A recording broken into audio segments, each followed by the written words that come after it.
नमस्कार शेतकरी मित्रांनो, ग्रीनो बायोटेक या आपल्या यूट्यूब चॅनलवर आपले सहर्ष स्वागत. मी आपला मित्र अमोल. माझं गाव आहे पट्टणकुडुली, तालुका हातकणंगले, जिल्हा कोल्हापूर. माझा मोबाईल नंबर आहे 9850090469. आणि नेहमीप्रमाणे मी आज एक नवीन व्हिडिओ घेऊन आपल्यासमोर आलेलो आहोत.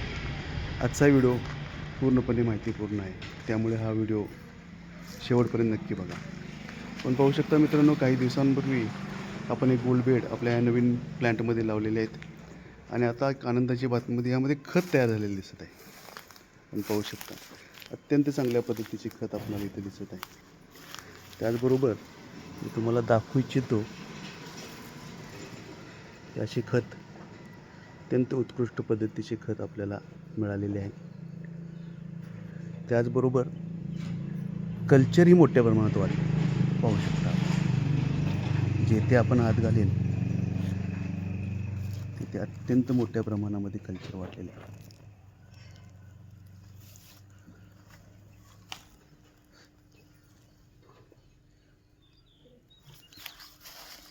गांडूळ बेडमध्ये कल्चर वाढणे म्हणजेच गांडूळ बेडचा सक्सेस.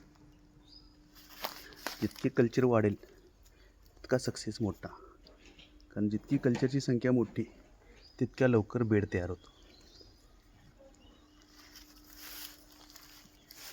आता हे वर तयार झालेले जे खत आहे ते आपण वेगवेगळ्या पद्धतीने काढू शकतो. त्यामधील एक पद्धत म्हणजे आपण डायरेक्ट अशा पद्धतीने हाताने साईड करून घेऊ शकतो. पाहू शकता मित्रांनो, नुसते खत जरी साईडला घेत असलो तरी किती मोठ्या प्रमाणामध्ये कल्चर इथं तयार झालेलं दिसत आहे.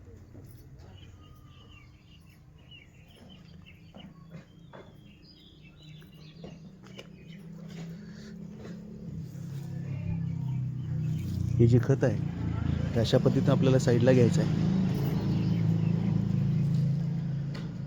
आणि त्याचे ढीग करून ठेवायचे. त्याचबरोबर अशा पद्धतीच्या सुपलीचा वापर करू शकतो आपण. या सुपलीमुळे अत्यंत चांगल्या पद्धतीने खत एकत्र करता येते. कमी वेळेमध्ये जास्त कामे होते.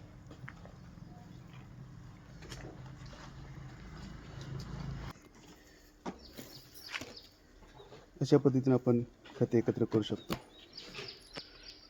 खत एकत्र घेऊन आजचा दिवस थांबायचा आहे. उद्या त्या खताला आपल्याला पुन्हा बुट्टीमध्ये काढून त्यातील गांडूळ काढून घ्यायचे. खोऱ्याच्या माध्यमातून आपण अशा पद्धतीने खत एकत्र करू शकतो.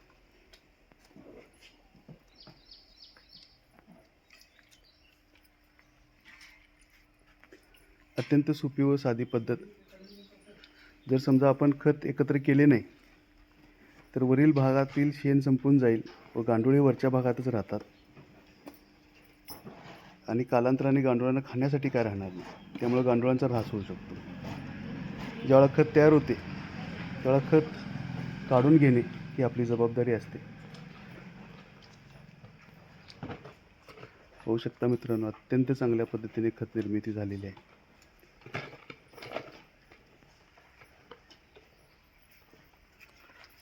प्रत्येक बेडमध्ये मोठ्या प्रमाणामध्ये गांडूळ उपलब्ध आहेत. जिथे हात घालाल तिथे आपल्याला गांडूळ दिसत आहेत.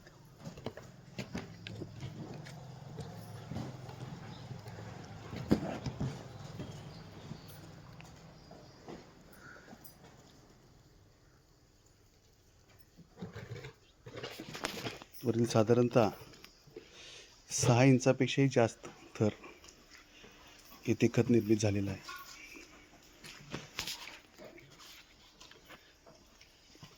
हे खत जे आहे ते आज आपल्याला असेच ठेवायचे, जेणेकरून या खतातील गांडूळ खाली जातील व उद्या आपण वरवरचे खत काढून घ्यायचे. पण लक्षात ठेवा मित्रांनो, उद्या हे खत काढूनच घ्यावे लागेल, कारण पाहतात आपण मोठ्या प्रमाणामध्ये ढिगांमध्ये सुद्धा आपल्याला कल्चर गेलेले दिसत आहे. आणि जर आपण ते कल्चर खत काढून घेतलं नाही बेडमधून व त्याच्यातून कल्चर काढून घेतलं नाही तर ढिगांमध्ये जे काही गांडूळ असतील थोडेफार ते गांडूळ मरून जातील. ते ढिगाच्या वर आलेले आहेत गांडूळ. पण खत निर्मितीसाठीचा जो गांडूळ आहे ॲसेनिया फेटेडा असू दे, युजिली युटिलिस असू दे, पेरिओनिक्स एक्सकॅव्हेटा असू दे, पेरिओटा इलांगटा असू दे, हे सर्व गांडूळ जे आहेत ते वरील भागामध्ये राहत असतात.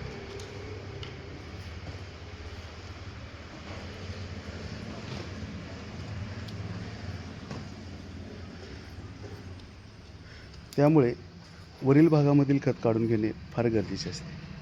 आपण काही ठिकाणी असा पाला वरून टाकलेला आहे, याचाही आपण प्रयोग याच्या अगोदरही केलेला आहे. त्यामध्ये सुद्धा अत्यंत चांगल्या पद्धतीने आपल्याला खत निर्मिती झालेली दिसते. आता तुम्ही पाहू शकता की ह्या बाजूला इकडे हे जे वरील ढेकूळ आहेत हे अशीच राहणार आहेत, पण पाला टाकल्यानंतर ते ढेकूळ बऱ्यापैकी फुटून जातात व वरील भागामधील गांडूळ ते अत्यंत चांगल्या पद्धतीने खाऊ शकतात. त्याचबरोबर सावली झाल्यामुळे गांडुळानेही वरच्या भागामध्ये येणे अत्यंत सोपे होऊन जाते.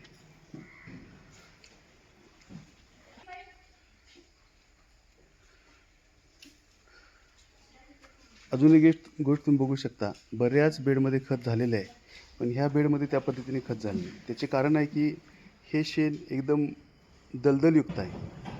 दलदलयुक्त शेणामध्ये गांडूळ सर्वाइव्ह करू शकत नाही. त्यामध्ये कुठेतरी कोपऱ्यामध्ये गांडूळ राहील, पण खत निर्मिती होणार नाही. हा बेड पूर्ण होण्यास फार कालावधी जाईल. असे एक 2-4 बेड आपल्या प्लॅन्टमध्ये आहेत की तेथे योग्य पद्धतीने खत निर्मिती न झालेली दिसत असते. ह्याही गोष्टी फार महत्त्वाच्या आहेत. होऊ शकता मित्रांनो, किती मोठ्या प्रमाणामध्ये कल्चर आहे, प्रचंड मोठ्या प्रमाणामध्ये कल्चर आहे.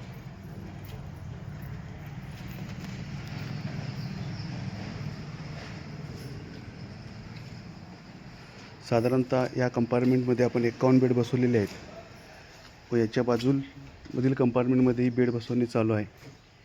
काही दिवसातच येथेही बेड बसून जातील.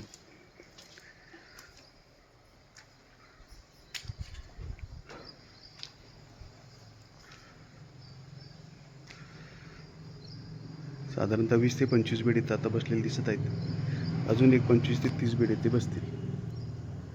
जसा प्रोग्रेस होईल तसे मी काही व्हिडिओज आपणास पाठवत जाईल. आज आपण येथेच थांबतो. काही अडचण वाटल्यास, काही प्रश्न असल्यास मला आपण फोनद्वारे किंवा मेसेजद्वारे विचारू शकता. माझा मोबाईल नंबर आहे 98 500 90 469.